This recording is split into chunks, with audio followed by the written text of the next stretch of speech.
Bom dia, boa tarde, boa noite, meus queridinhos. Tudo bem com vocês? Espero que sim. A gente vai ver agora propriedades do som, né? Ou a acústica, lá na página 48, tá?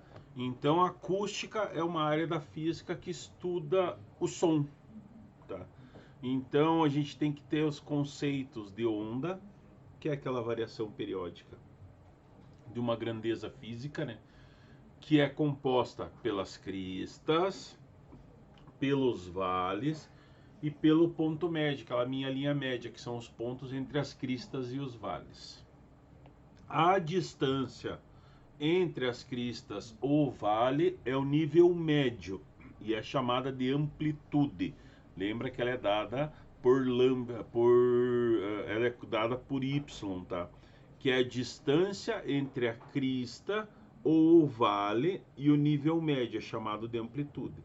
Já a distância entre duas cristas consecutivas ou dois vales consecutivos é chamado de comprimento de onda, que é o meu lambda.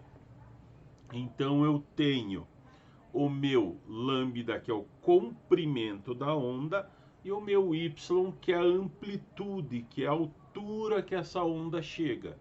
Temos ainda o tempo de oscilação que leva para se repetir, que é chamado de período, né, que é o t, que é o tempo que essa onda demora para se repetir, é medido em segundos, lembra? E a frequência dele, que é medida, que é dada por f, né, que significa quantas vezes uma oscilação se repetiu por unidade de tempo, que é medida em hertz. Quer dizer, quantas vezes aquela oscilação ocorreu dentro de um determinado tempo. E ela é dada por hertz, tá? Que é aquela formulazinha, frequência igual a 1 dividido por t, tranquilo? O som é uma onda mecânica que possui intensidade e frequência necessária para ser percebida pelo ser humano, tá? Porque determinados sons eles podem ser produzidos em outras frequências que não é perceptível para nós, tá? Nós entendemos como onda mecânica uma onda que precisa de um meio material como o ar ou o solo para poder se propagar. As frequências que são audíveis pelo ouvido humano, elas ficam entre 16 Hz e 2 milhões de Hz, e 2 milhões de Hz ou 20 kHz. Dentro dessa faixa de som encontra-se a voz humana, tá? Os instrumentos musicais, os alto-falantes, o som do carro, o som da TV e assim por diante. Abaixo dos 16 Hz nós temos o que nós chamamos de infrassons, tá? Que são produzidos por vibrações, por exemplo, de água em grandes reservatórios, as batidas do coração e etc, tá?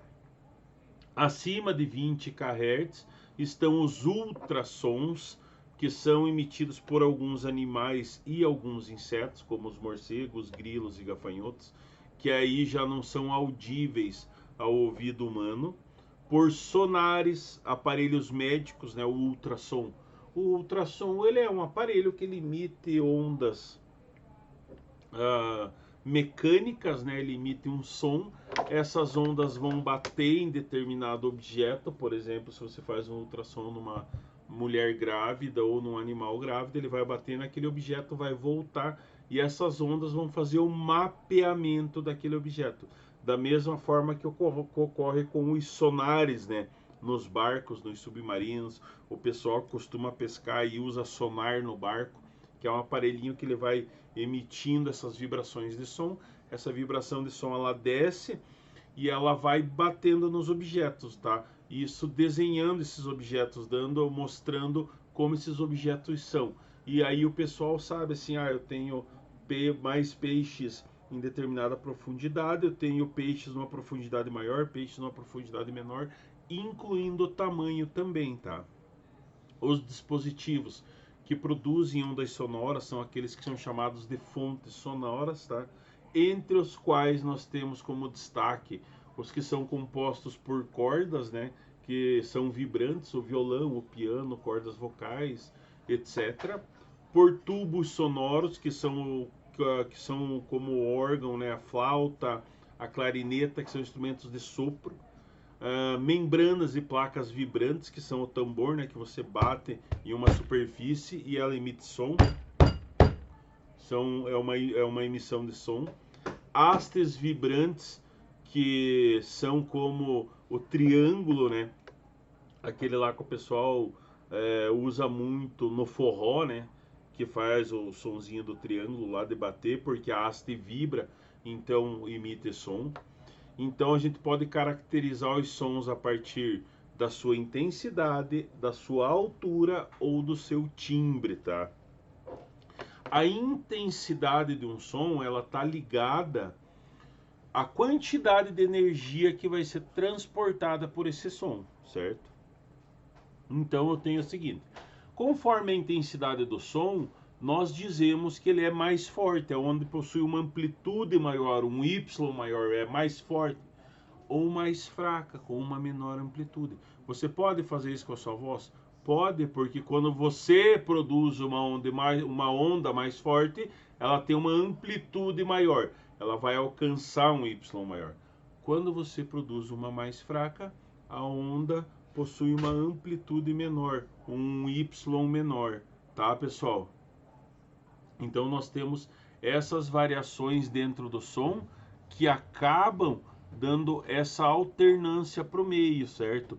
E essa alternância para o meio é que vai fazer com que esse som meu vibre ou deixe de vibrar de acordo com essa amplitude dele, tá? Então eu tenho o timbre ainda. O timbre, ele está relacionado, ele corresponde ao conjunto dessas ondas sonoras que formam um som, né? Então ele permite diferenciar diferentes fontes sonoras, como por exemplo assim, é fácil perceber que o som de uma guitarra e de uma flauta são completamente diferentes. Esse é o timbre, tá? É como ele vai separar esse conjunto de ondas sonoras, porque todas elas formam um som e é como ele vai separar esse conjunto dessas fontes sonoras. Temos a altura, que está relacionada à frequência do som. Então, como a gente distingue sons mais altos com os de maior frequência, né, são os mais agudos, e sons mais baixos com os de menor frequência, que são os sons mais graves. Isso ocorre assim no exemplo das notas musicais, que elas buscam agrupar diferentes frequências sonoras produzidas por um instrumento. Então essas diferentes frequências sonoras que são produzidas, né, produzem as melodias, produzem as músicas, tá? Quanto à velocidade do som, então normalmente no ar, a velocidade do som no ar é de 340 metros por segundo, e nós temos uma forma que relaciona essa velocidade também, tá? E acaba relacionando a velocidade, a amplitude e a frequência sonora, que é uma formulazinha que é dada pelo meu V, igual o meu lambda. O que é o lambda, pessoal? Lembra do lambda? O comprimento de onda vezes a frequência, tá? Isso daí que me dá a minha velocidade do som. É bem tranquilo, tá? Pode ser um pouquinho complicado, mas é bem tranquilo esse conteúdo para. Então nós temos assim, pessoal, quanto a essa vibração, a vibração dos corpos, né, que transmitem essas partículas para o ar, elas vibram em torno das suas posições de equilíbrio, por isso que você tem a propagação do som, tá? Ele se torna um som puro que de acordo com o movimento harmônico, então você tem uma propagação limpa do som, tá? Claro que nós temos outros parâmetros que são colocados, que como o deslocamento relativo do som, a velocidade que esse som percorre, ou como a velocidade que ocorre a vibração dessas ondas sonoras, elas são igualmente traduzidas por funções, tá? A gente não vai ver essas funções a fundo, mas você tem essas altas da frequência, tá? Quanto maior a frequência, mais rápido você tem o som e acaba produzindo o som mais agudo.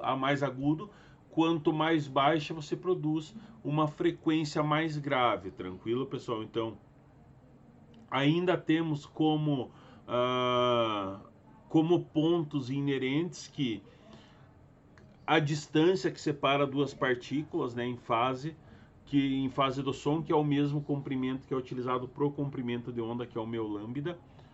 O tempo que a gente não pode esquecer, que é o tempo que ela vai demorar para fazer o ciclo completo e produzir uma outra onda, tá? E temos as grandezas acústicas que são utilizadas, que são expressadas como assim, para além da pressão sonora, né, nós temos a potência sonora, que é expressada pelo P, que é a quantidade de energia sonora produzida na unidade de tempo, e ela é medida em watt. Por isso é que você tem, quando você olha uma caixinha de som, o seu aparelho de som, tá lá, 2.300 watts. Tá? Isso quer dizer que é a quantidade de energia sonora que vai ser produzida dentro daquele tempo. Tá? Temos ainda a intensidade sonora, que é medida, que é dada por I, que é o débito de energia sonora que passa numa dada direção através de uma área. Então são grandezas que são colocadas. Como eu falei para vocês, você não vai ver a formulação delas a fundo, porque não é o que a gente precisa no momento. Vocês precisam só entender como essas intensidades funcionam e trabalham dentro desse meio, tá? Tranquilo, então espero que vocês tenham entendido essa nossa introdução aí de acústica. Fiquem bem, até a próxima aula. Deem uma olhadinha no material em anexo ali, coloquei um material bem legal ali para vocês, tá? Se cuidem, pessoal, e até a próxima aula.